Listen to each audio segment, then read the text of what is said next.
Welcome to perfectly delicious. இன்றைக்கி நாம் பார்க்க போகிற டிஷ் தேங்காய் பால் முறுக்கு. இதுக்கு தேவையான பொருட்கள் இதை இப்போ எப்படி செய்கிறதுன்னு பார்க்கலாம் வாங்க. அதுக்கு ஒரு பவுலில் 2 கப்பு பச்சரிசி மாவு எடுத்திருக்கேன். இதை நான் வீட்டில் ரெடி பண்ண பச்சரிசி மாவு. கூடவே வறுத்து அரைச்ச 1/2 கப்பு உளுந்து மாவு, 1/4 கப்பு பொட்டுக்கடலை மாவு,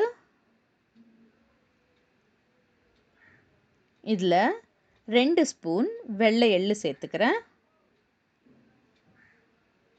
உங்களுக்கு தேவைன்னா கருப்பு எள்ளும் சேர்த்துக்கலாம். 1/2 ஸ்பூன் ஓமம், ருசிக்கேற்ப உப்பு. நான் இங்கே 1 ஸ்பூன் சேர்த்துக்கிறேன். கடைசியாக 2 டேபிள் ஸ்பூன் பட்டரையும் சேர்த்து கலந்துக்கலாம்.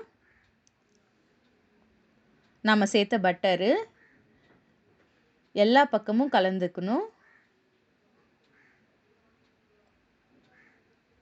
இதில் நம்ம எடுத்து வச்சுருக்கிற தேங்காய் பாலை கொஞ்சம் கொஞ்சமாக சேர்த்து மிக்ஸ் பண்ணிக்கலாம். நான் இங்கே ஒரு மீடியம் சைஸ் தேங்காய்லேருந்து பால் எடுத்து வச்சுருக்கேன். எனக்கு இந்த பால் கரெக்டாக இருக்குது.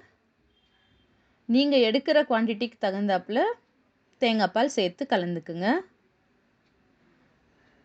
இது ஒரேடியாக சேர்த்துடாமல் கொஞ்சம் கொஞ்சமாக சேர்த்து தேவையான அளவு பிசைஞ்சிக்கலாம்.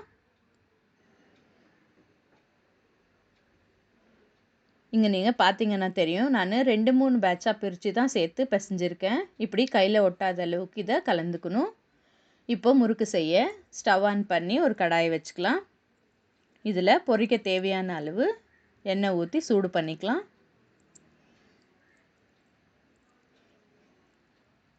இப்போ ஒரு முறுக்கு அச்சில் நாம் ரெடி பண்ணியிருக்கிற மாவை கொஞ்சம் கொஞ்சமாக சேர்த்து ஃபில் பண்ணிக்கலாம்.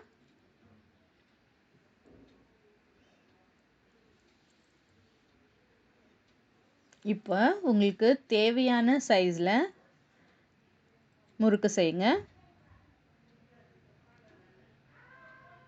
நான் இங்கே சின்ன சின்னதாக தான் செய்கிறேன். உங்களுக்கு தேவைன்னா இன்னும் பெருசாவோ இல்லை இன்னும் கொஞ்சம் சைஸ் கம்மியாக கூட செஞ்சுக்கலாம். இப்போது எண்ணெய் காஞ்சிருக்கு. இதில் ஒன்று ஒன்றா சேர்த்து பொரிச்சுக்கலாம்.